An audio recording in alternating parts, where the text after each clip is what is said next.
Before we start this video, big shout out to our sponsors, Painless Tattoo Numbing Cream. When I sit in a tattoo chair for over 6 hours, I feel zero pain. Use the link in the description for your savings and to keep these tattoos on you as long and as perfect as possible.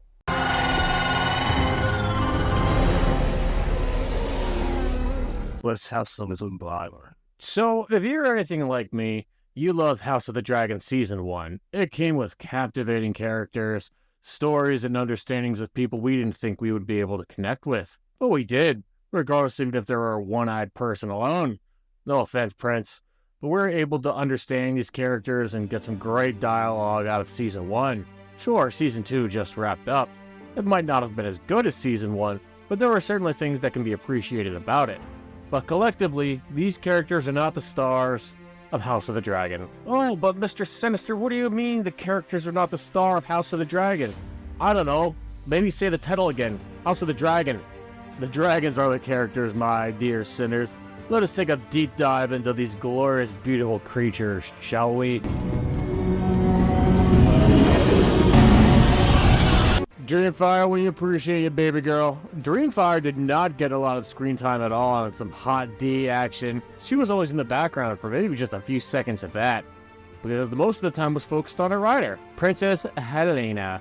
Even though Princess Helena had to be married to King Douchebag, this origin was decimated right back in Season 1 when she made the simple little notion to him that eventually he's going to have to close an eye.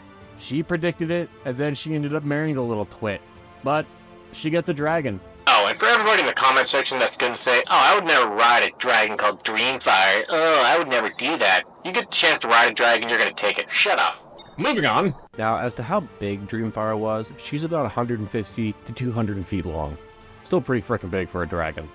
She's average. I would have liked to see her more natural color, which is a light, bright blue. Sunfyre and King Aegon, you're up.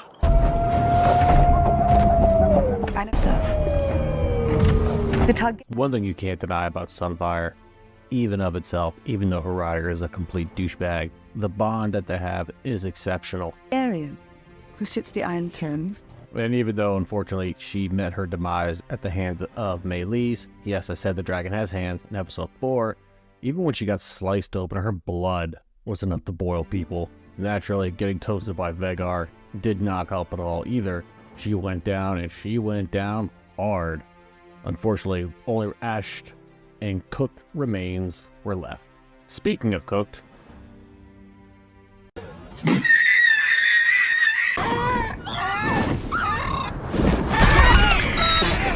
even when you want to look at the grand scale of things, Meleys is a bigger dragon than Sunfyre. Size does matter in a fight. Remember that, gents. It was at that moment he knew he was fucked. Oh, don't worry, we're going to be getting to you in a second there, Sugarfoot. But still, we got to get through a lot more to get to Vhagar. Well, since we're here... Next!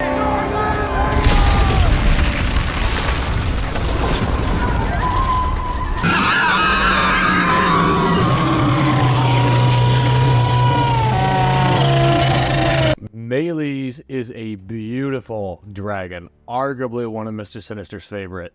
The Red Queen, as she is normally called. And even if you look at the horns laid all throughout her body, and even her defensive mechanism as well. But look at this comparison right here. King Aegon is probably going to be standing around 5'8", give or take, or even maybe at the 6-foot range, maximum. Pairing that to the size of Meleys, and if we go back to that scale back there, it's going to put Meleys around 150 feet to 160 feet.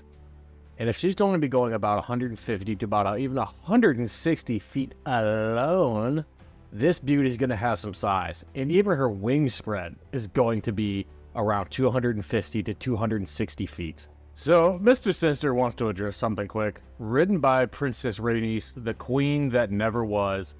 This is how you make an entrance. This is also how you get everybody from the opposing side to just completely hate you and want to kill you, because I imagine she killed about 200 to maybe 300 people in this scene. But hey, here we are. The dragon's awesome as fuck. Meleys even knew that she was going to be going to her death along with her rider to decide to take on Vhagar all by herself. We'll get to Vhagar in a minute, my dear sis, but for as big as that bitch is, she just comes up out of nowhere and harpoons the fuck out of you. It goes right for the neck. Damn! And ultimately, this leads to the death to the queen that never was, along with the Red Queen, side by side. Look, all I'm saying is both these riders fell to the ground. One fell in a castle, the other fell in the forest. King Aegon the Burnt lived, and Princess Rhaenys died. I'm just saying the stereotypes here are bullshit. Moving on. If you recall, they carried the head of Meleys, which was inevitably decapitated from the rest of her body, through the town. The head alone was about 10 to 12 feet. This thing has to weigh over 1,000+ pounds. Please tell me how they moved this thing and carried it all this way, and at least got it onto the cart. Thank you. Moving on.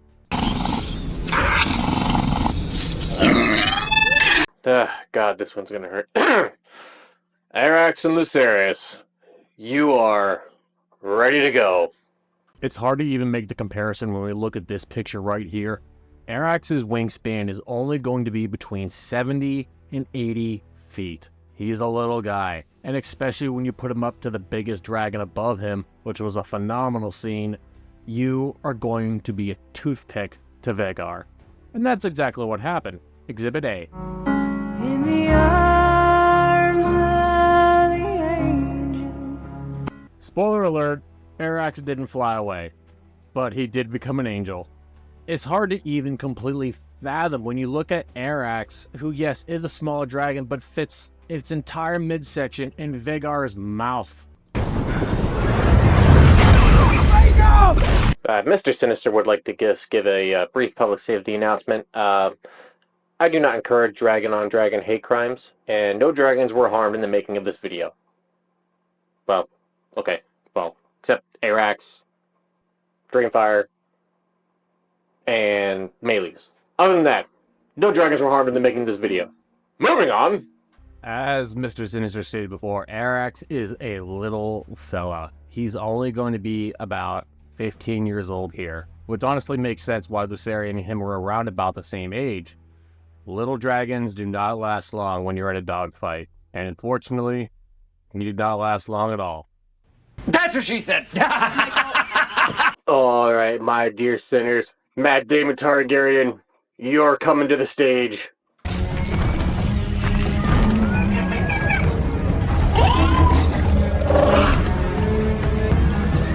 God damn, man.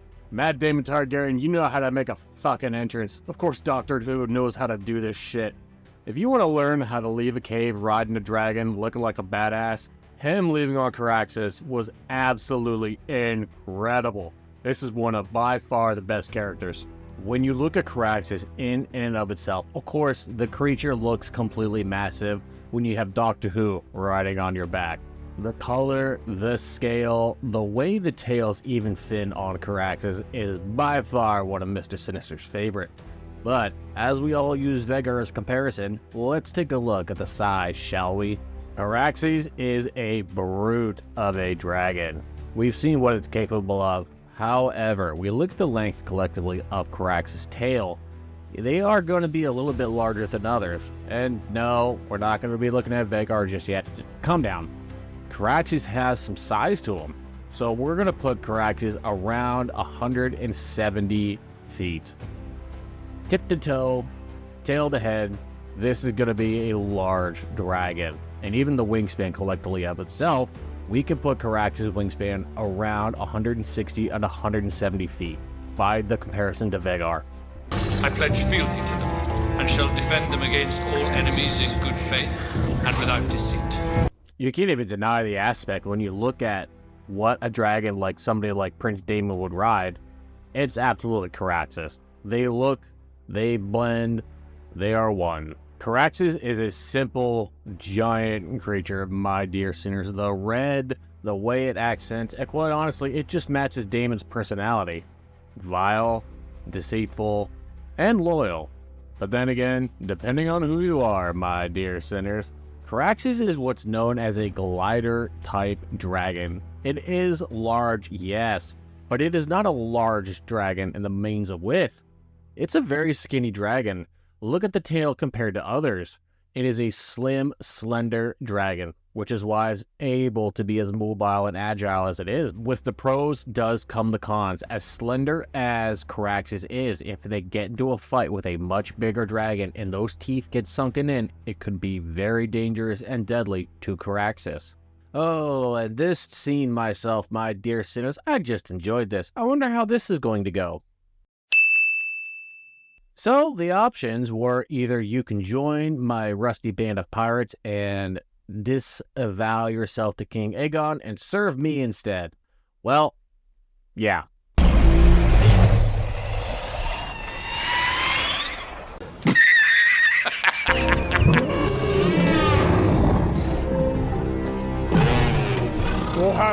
Syrax and Queen Rhaenyra, you're up. Let's go. Syrax is a very interesting dragon. Syrax was originally introduced back in Martin's Fire and Blood book, which was from House of the Dragon, which came adapted. Princess Rhaenyra did become a dragon rider only at the age of 7, bonding very closely with the Golden Syrax, which is also named after the goddess Old Valyria. The way that they're able to give these lines and lineage to these special creatures. Thanks, George, you crazy son of a bitch. If it's one thing Mr. Sinister did notice about the golden bastard that we have right here, its skin and scales are a lot more dense than the rest of the other dragons. She looks a lot thicker. Her body is covered in a much more dense scale, ultimately giving this golden brood here much more defensive capabilities. Unfortunately, a dragon is still going to be a dragon if and when she decides to play fuck around and find out and ends up getting hurt. A denser, stronger, thick dragon. Even if you look at the comparison between Sunfyre and Syrax, you can see obviously the golden element that these two bitches have. But even looking so, Syrax does have a much thicker, denser body. Not as long as Sunfyre. But we're able to see obviously the great scale. But even still, Syrax is not going to be an extremely large or massive dragon. Syrax is only going to be about 140 to 150 feet. That's it.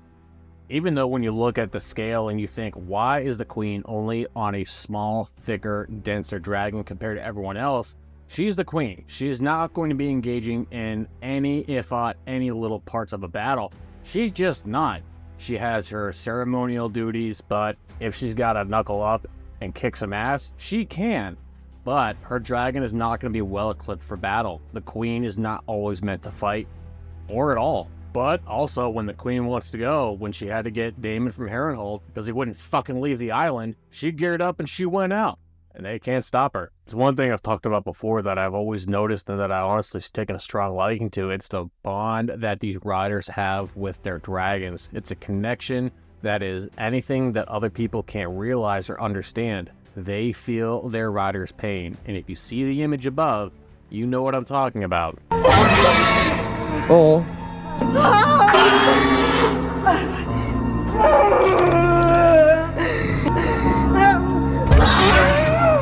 Yes, without question, Syrax felt every amount of her rider's pain during the stillbirth scene. And even, man, God, that was a hard one to watch. Holy shit.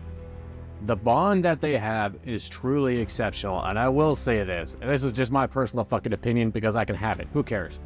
They have the strongest bond out of the rider and dragon dichotomy in this series.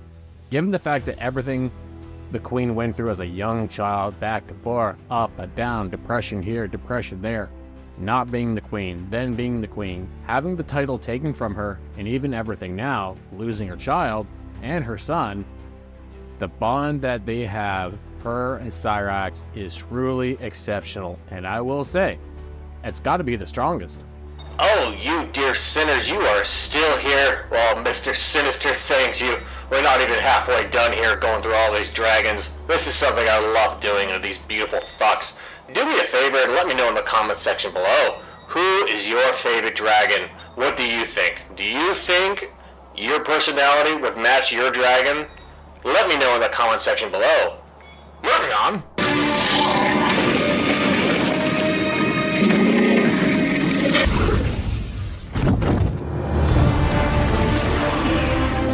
Seasmoke, if you want to take a break from burning and eating everyone, you're next. Prince Lenor, the rider of Seasmoke, was very famously casted for Season 1, but with not a lot of on-screen time, and this is going to be for obvious reasons, which we're going to get to.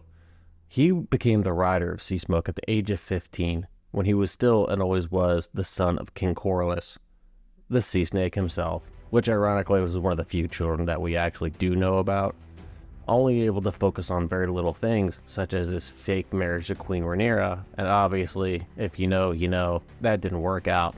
So Prince Daemon decided to hatch a little bit of a scheme, get rid of him, and get him out, only to come to a surmountable death, which was being cooked. But that death did not last long at all, my dear sinner. Indeed, the prince escaped and abandoned his dragon, that son of a bitch. So what is a dragon supposed to do when his rider abandons him? Let's ask this fella. Yeah, you may have had some Targaryen blood in you there, Sir Nightingale, but that doesn't mean shit in the grand scheme of things. The dragon has to be able to bond with you, which is why it came to Sir Adam. The Sea Snake himself was an absolute party boy. He decided to have a bastard child, Sir Adam, and even though his brother, which is why they have the basic family relation which Seasmoke was familiar with, even though they had the family relation as Prince Lenor compared to his brother, Sir Adam. He was still able to bond with Seasmoke in a way Sir Nightingale was not. Family lineage, folks. Yes, Your Honor, this engagement was not consensual. The female forced herself upon me because she's a fire-breathing dragon and weighs a few thousand pounds, so I was an unwilling participant, which is what this comes down to. The same blood, the same lineage, the trust.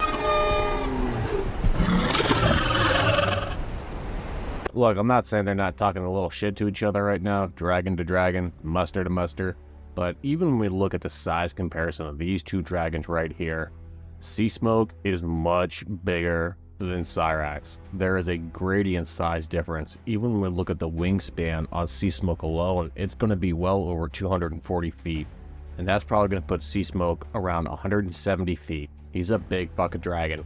And if the gods call me to greater things, who am I to refuse them? Even she can't really deny that, you know what, hey, this guy's got kind of a point here, even with Queeniness aside, and seeing how your other guy decided to be an asshole and leave you. This dragon needs a rider. You have the same blood, you have the same lineage. I'm not going to turn you into grilled cheese like this guy, but the comparison is there, and the trust is there. Seasmoke made a much better choice. Fuck you, Lenor. Moving on.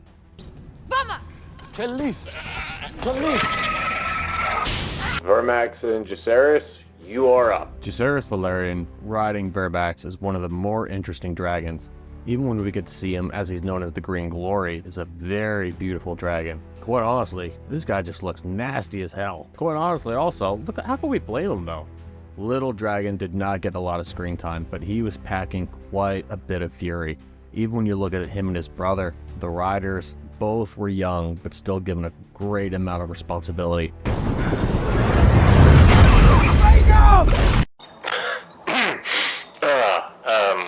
Yeah, I apologize. Anywho. Going back to Vermax, my dear sirs, they did not get a lot of screen time, obviously, in this show. And even when he was a young child, our famous rider here, Jace had a lot to understand even about dragons. He was very nervous about even picking him out. He was skittish. He was very gun-shy. The dragon, Vermax, was certainly not at all. He knows what he wants. He knows who he needs to get. Even when you look at the comparison of the brothers, Lucerius and Jacaerys, you see the understanding and even almost the comparison in dragons that they had. They are both going to be around the same age. Arrax and Vermax are going to be around the same age at about 10 to 15 years old. I'm going to lean more towards 15 years old. And of course, without the time jumps, they would stay that way. But as time goes on, my dear sinners, even now, I say they're going to be about 25 years old. A young, healthy dragon still.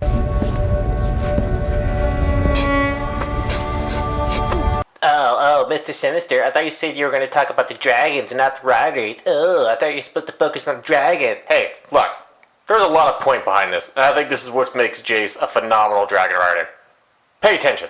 This scene was most important to Mr. Sinister, a boy who fell into the arms of his mother after Lucerius died. Even after everything he went through as a child, being a bastard, not knowing if he was going to ever get a dragon, the constant bullying, and so on and so forth. And the way he was able to turn himself around, and the way he grew up, and the way he became an adult, all of this is going to collectively make him a much better dragon rider. I know that Vermax and him are going to have a much better bond, a connection, just like him and his brother had. The connection and the bond that a rider has with his dragon, as he is overall as a person, will make him a much better rider. And ultimately, yes, he's gonna kick fucking ass in the future. Just wait. Moving on. Okay, Moondancer. I'm looking for a Moondancer here. What the hell does a dragon named Moondancer fucking look like? Oh my fuck!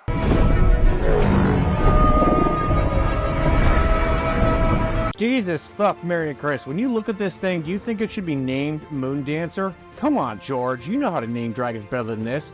Jesus Christ. You are one ugly, nasty-looking son of a bitch, and I frickin' love it. Ridden by Bela, we did not get a lot of Moondancer, except when we first get to see this nasty SOB, is when she was flying right over Sir Kristen Cole. That's right, hand of the king and finger of the queen. We didn't get a lot of time for Moondancer otherwise. We certainly did get enough of Bela, though. And don't get me wrong, sweetheart, you're an angel. But that fucking beast you're riding, holy shit. And then when this thing came around, what I would have done, instead of just pulling right up, is I would have just blasted Dracarys and toasted those little twats. And then they'd be burning down here with me for all eternity. It's a win-win. Even though we didn't get a lot of Moondancer on screen, we just take a look at her collectively. And even we look at the patterns, very unique, very distinctive, but she is also going to be a glider-type dragon. Elongated body, probably with about a 150 to at least 180% wingspan on this girl. She's a glider-type dragon. Not that big, but looks fucking nasty. You can also even see her basic Duke talons that she's going to have on the outer parts of her wings, used for attacking and defense. If I had to put an age range on her, I would say that Moondancer is going to be around about 30 years of age. Of course, we can't really convert this into dog years against humans, but given collectively, she is a young, healthy, pretty damn big dragon. Moving on. Reyna, I'm trying to introduce the next dragon. What kind of sheep-stealing SOB did this? Jesus Christ!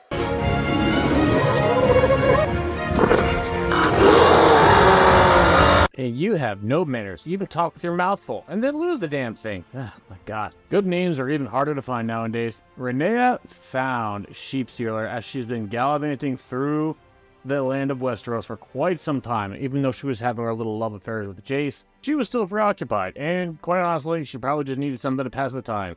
But when you're growing out and you're dehydrated and you're going through the land of Westeros, of dragons, and you come across something like this, this is how you react. Just because it had a sheep in its mouth, I think there could have been a little bit better aspects to name this dragon instead of Sheepstealer, George. But hey, I'm just a guy with an opinion on the internet.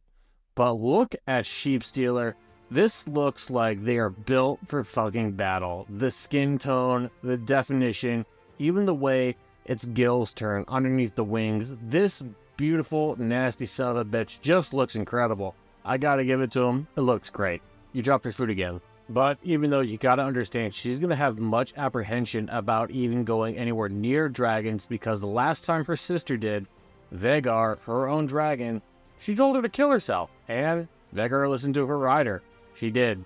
After she's been gallivanting in the fields for quite some times, and then you come across Sheepstealer, your eyes are gonna bug out of your head. Like so. Even if you recall her going around and seeing all the scorched fields, you have to know this dragon's been there for a while. But when you look at the body of Sheepstealer, even right here, you can tell that this dragon has been through some shit. This is an older dragon, by far one of the oldest ones that we've seen so far. Naturally, Sheepstealer could have been into a fight with another dragon. There are still unclaimed dragons in the world of Westeros. But honestly, I'm going to say that this is maybe due to some tit for tat with another dragon. But honestly, Sheepstealer is going to be a much older dragon. Even if that's going to be the case with the height, I'm going to have to put Sheepstealer at 95 years old. Look, and when we even look at the size of this brute, Sheepstealer from tail to head is going to be around 250 feet. 250 feet is a pretty damn big size for a dragon. And if you also want to look at its wings, the wingspan is going to have to be around 240 feet. Moving on.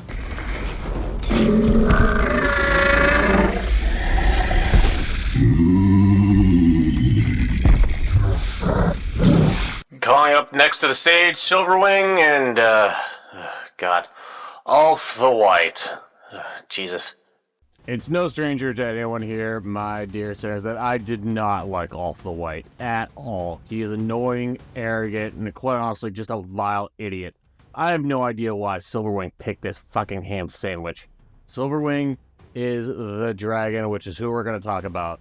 But so I can just get this out of the way, Ulf has very little Targaryen blood in him, and once he found out that they were pretty much having auditions to be a dragon rider, this ham sandwich decided to get Silverwing, even though he decided to mouth off to Jace repeatedly. I'll have an apology from you.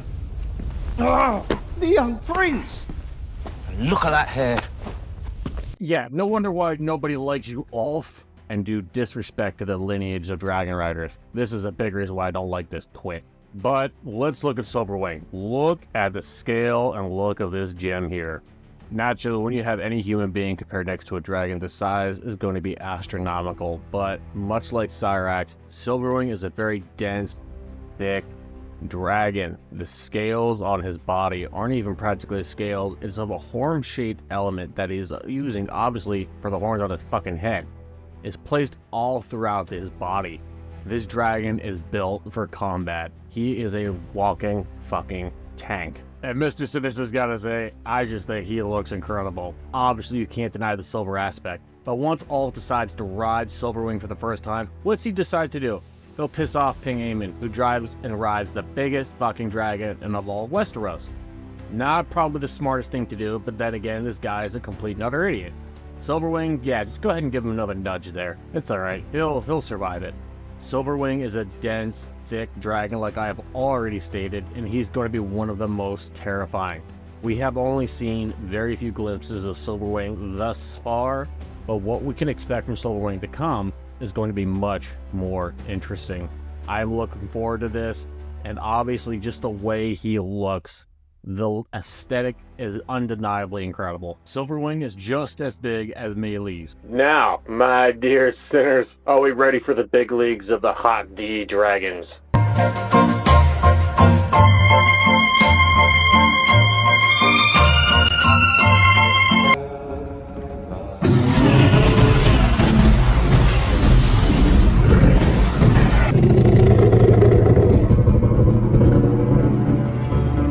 Yeah, woo! Do you want a dragon? Cause that's how you dragon. But fucking Vermithor. Oh, sweet baby Jesus.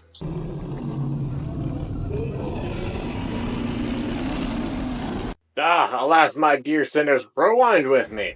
Clearly, Prince Daemon already has a dragon. Vermithor, and that little hymn he was telling him, he was pretty much singing to him in High Valyrian. He cannot ride Vermithor, but he does know how to tame Vermithor, otherwise he would have turned him into grilled cheese. That goes the same for Queen Rhaenyra. Exhibit A.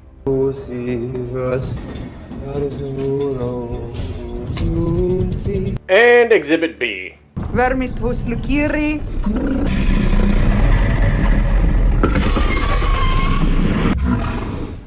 I've nothing more to tell you.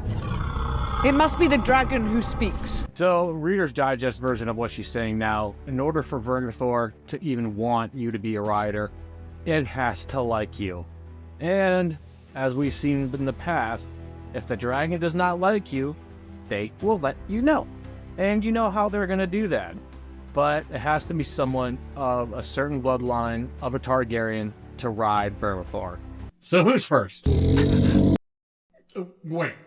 Okay, wait, hold on. What is... Are you guys fucking serious? Look at me, okay? Look at him. Oh, come on, man. Are you guys serious? You want this to be my rider? Alright. Alright. You know what? Fuck you guys. Vermithor out.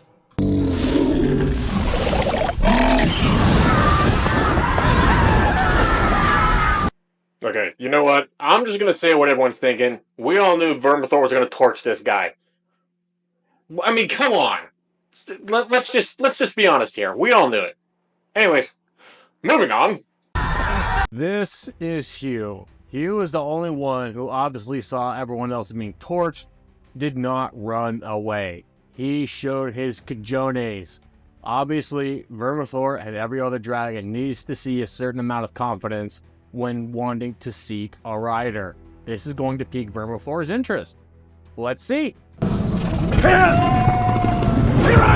One must never get in between a dragon and his prey, but Hugh is trying to save this woman. He is definitely putting his balls on the line by doing this, and Vermithor does notice it. Vermithor's connection to a rider is nothing special other than anyone else's. He needs to have a certain line of Targaryen blood in him, and ultimately he's got to have the confidence. If this man's got the balls to do that, Vermithor is going to notice this. Let's take a look-see.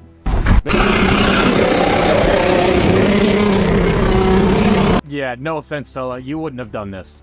If we remember earlier when we talked about Meleys, a beautiful dragon that she indeed was, she was around 140 to, I'd say, 150 to 160 in length, with her wingspan being over 200, maybe 240. Look at this compared to Vermithor. If that's going to be the case, Vermithor is going to have to stand at least 40 feet tall, and he is going to be over 230 feet in length with a 300-foot wingspan. We'll say 280 to 300. He is a massive fucking dragon.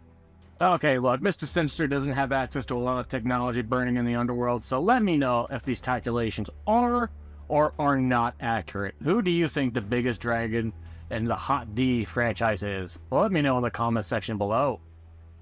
According to my YouTube and Wikipedia research, Vermithor was born around 34 to 35 AC, and the older a dragon is, the bigger they get. They don't stop growing.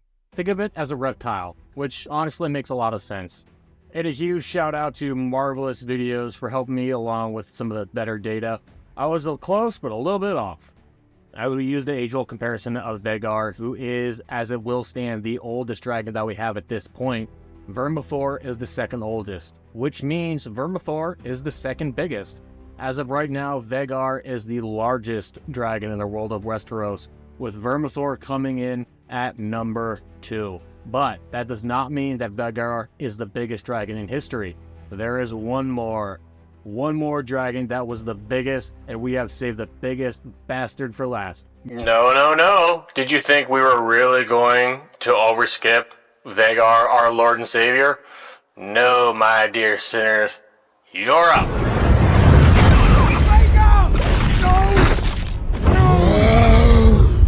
You dick!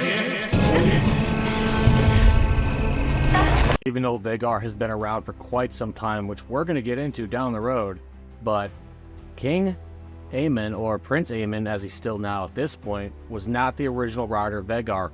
Prince Laena was.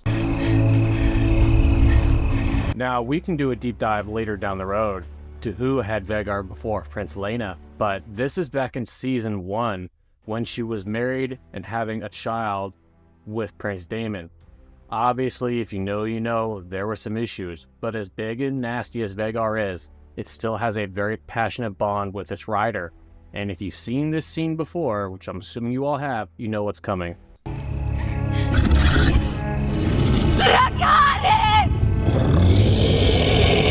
This is something, and I want to make sure that this was always noted. We have never seen a rider want to die by the hands of their dragon. She is telling Vhagar to kill her. Obviously, going on issues with the pregnancy and the birth, she couldn't get out. She needed a way out because she knew Vhagar would do it. Even though Vhagar didn't want to, over and over and over, she had to ask to kill her. Vhagar did not want to do it.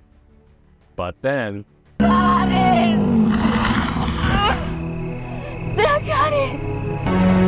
Laena! Dude, you better hurry the fuck up. Look, I'm not gonna try and humanize this brood here, but Vhagar is one intense dragon. She has been around for a long time. Even though she's been used, what some would say not in the best ways, Vhagar still has a passionate ride with every rider that it has. It has to have some sort of bond with them. Prince Laena, Prince Aemon, and we've seen that as time goes on. Vhagar is always going to be connecting to its rider, no matter how good or even bad we feel it is. But Vhagar, you're still kind of an asshole. Let's just face it, you're a dick. Don't you backsass me! This was obviously a very intense moment. As of now, Princess Lena is dead, and Vhagar is essentially a free agent up for grabs. And after having the issues of little Aemon here, he decided he wanted her.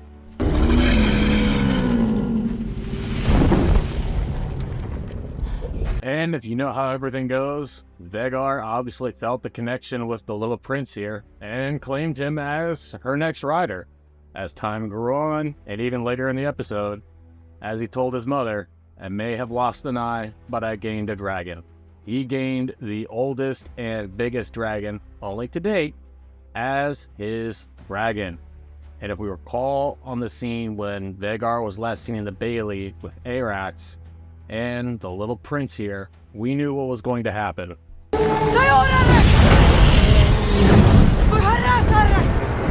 This was deemed by Vhagar being attacked first. But even the prince couldn't control Vhagar, and a lot of people speculated as to why this happened. Why did Vhagar lose her shit and do this? Well, she was attacked, she was threatened, and a dragon's gonna be a dragon. There cannot be any more appreciation that I can think of for this image in this scene right here when you look at the massive size comparison as to just how big Vhagar is, which explains why Arrax fit perfectly in his mouth. The size difference, yes, Arrax would be faster. And when we're looking at all things considered, Arrax would have only have been weighing 200 tons, which is generally a fifth of her own size of what they should have been. Vhagar is weighing at 1,000 tons in Dance of the Dragon. Holy shit. This is massive.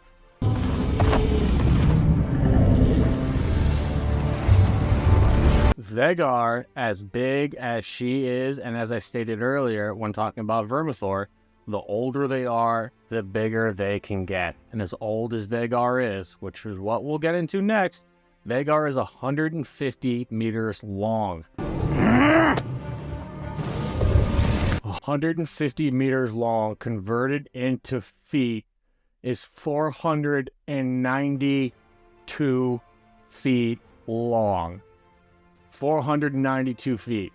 I can absolutely see this. Head to tail, 492 feet of sheer dragon. That's a huge bitch!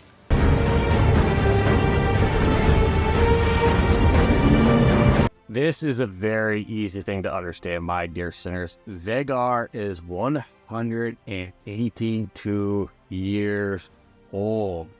Described always with a bronze look and grayish blue highlights and bright green eyes. I think this was nailed to a T. They did a very good job of placing Vhagar and making it look as accurate as possible. But when we look at collectively and everything around Vhagar, the stats that surround this brute are exceptional, such as Vhagar is 492.126 feet long and 1,000 tons, 2,000 in each. Well, this is what you get. You get a 182-year-old tank of a dragon.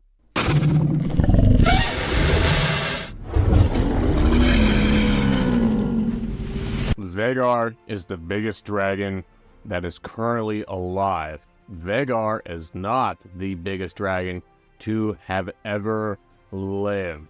The biggest dragon in the history of Westeros is now up.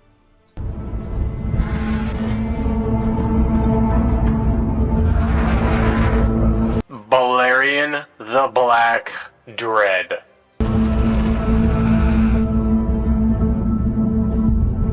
Look at the massive scale of Balerion the Black Dread. My dear sinners, just look at this fucking beautiful son of a bitch here. Balerion the Black Dread is the biggest dragon that has ever lived in the world of Game of Thrones, Hot D, Asia, China, Portugal, my mother's basement, that has ever lived. This thing is the biggest ever. Drop your socks and grab your Crocs. Let's learn about Balerion the Black Dread. What was it like flying the Black Dread? You were Balerion's last rider. Only for a short time. You remember this scene, the King of Kings, Paddy Constantine himself, of course he gets the biggest dragon in the world, was the last rider of Balerion the Black Dread. A truly magnificent beast. And considering it's Paddy Constantine, it just makes sense. It's just perfect fit. Before he died. With Balerion died the last memory of Valeria of old. But Vhagar still lives. Somewhere. So, just how big was Balerion the Black Dread? Well,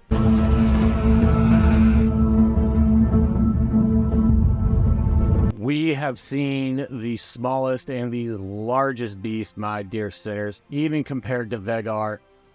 The Black Dread, almost at 1,000-foot wingspan, which absolutely makes sense. These creatures are exceptional. I think I will keep them as my pets. Now that we have looked at everything with Balerion, even though he has had a few riders going back to Aegon, Vhagar, Arya, and last but not least, Viserys Targaryen, all dealing with these riders. And he was only born before 114 BC. Balerion scales, teeth as big as swords, and even flames so powerful it could turn sand to glass. These are incredible features, ultimately for the world's biggest dragon to have ever lived. Well, my sinners, this has been quite the journey that we have been on. If you're still here at this video, I appreciate you. Please let me know in the comment section below. Who was your favorite dragon? What did you think? Like this video, share this video. And as always, my dear sinners, until we meet again.